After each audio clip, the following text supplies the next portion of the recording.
As the South African government, we welcome the decision of the International Court of Justice.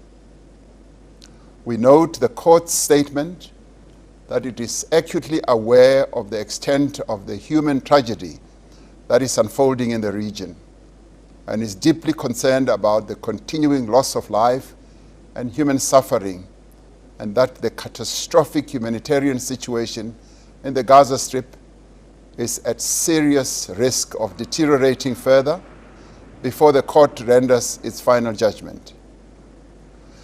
We welcome the measures that the court ordered by majority decision, ruling that the Israeli military should not commit acts of genocide against Palestinians. Israel should take all measures to prevent and punish incitement to genocide.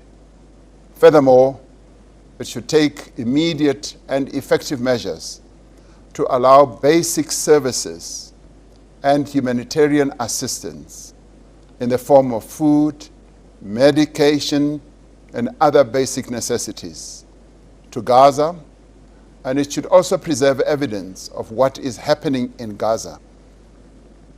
And lastly, it should submit a report within a month on all measures taken to give effect to the ICJ order within 1 month.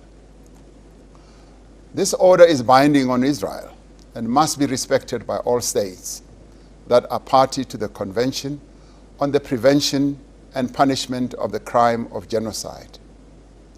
We expect Israel, as a self-proclaimed democracy and a state that respects the rule of law, to abide by the measures handed down by the International Court of Justice. After more than half a century of occupation, dispossession, oppression, and apartheid, the Palestinian people's cries for justice have been heeded by an eminent organ of the United Nations. Today, Israel stands before the international community, its crimes against the Palestinians laid bare. Since October last year, the people of Gaza have been the victims of bombardment and strikes from land, sea, and air. Homes, refugee camps, and entire neighborhoods have been destroyed, and not even schools and hospitals and religious places have been spared. The people of Gaza have been deprived of electricity, fuel, food, and medical supplies. According to the United Nations, more than 25,000 people have been killed during Israel's war with Hamas.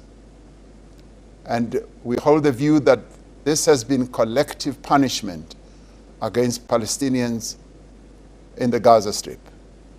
Among the dead are relief workers, United Nations staff who have died in their hundreds, as well as journalists who have also died in their hundreds.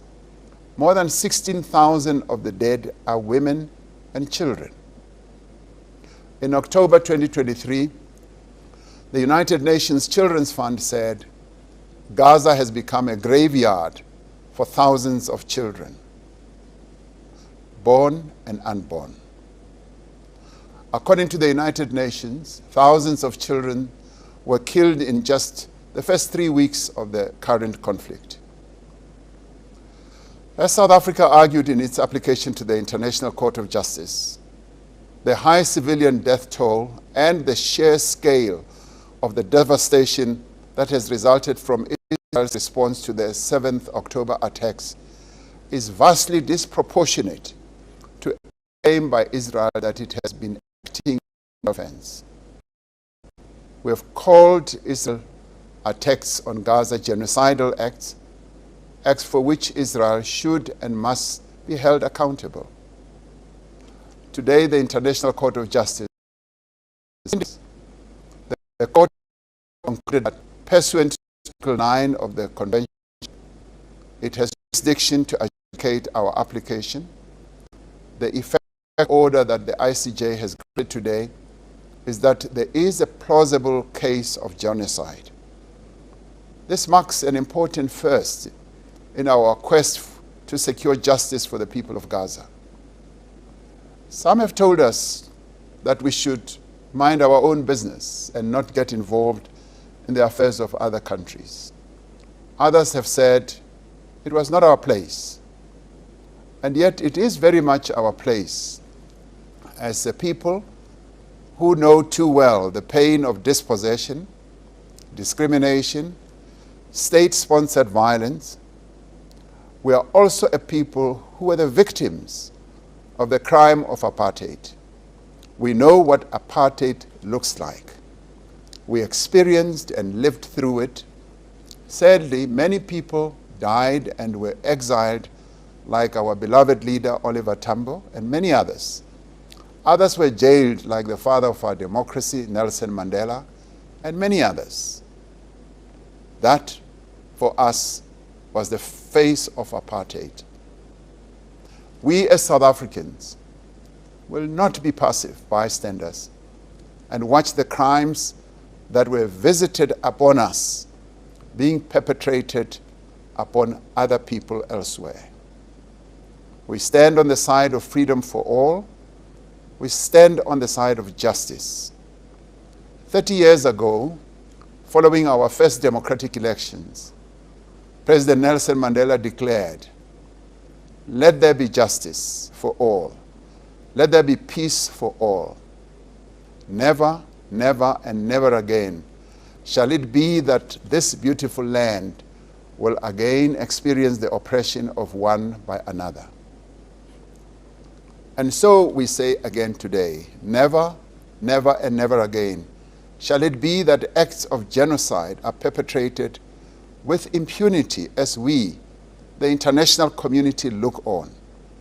We firmly believe that following this judgment, there should now be a more concerted effort towards a ceasefire, and negotiations should commence on a permanent two-state solution for enabling Israel and Palestine to live side by side as independent states, the Palestinians having attained their self-determination.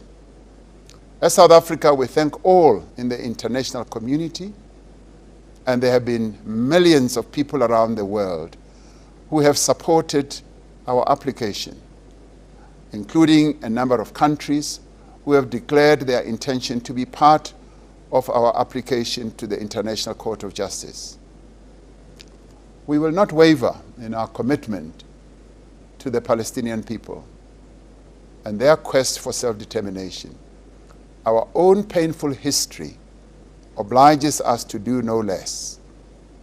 We thank the International Court of Justice for upholding its role of achieving justice, promoting peace, preventing genocide, and holding those responsible for genocide to be accountable. It is our earnest hope and wish that this court order paves the way for an end to this crisis and this painful experience that Palestinians are going through.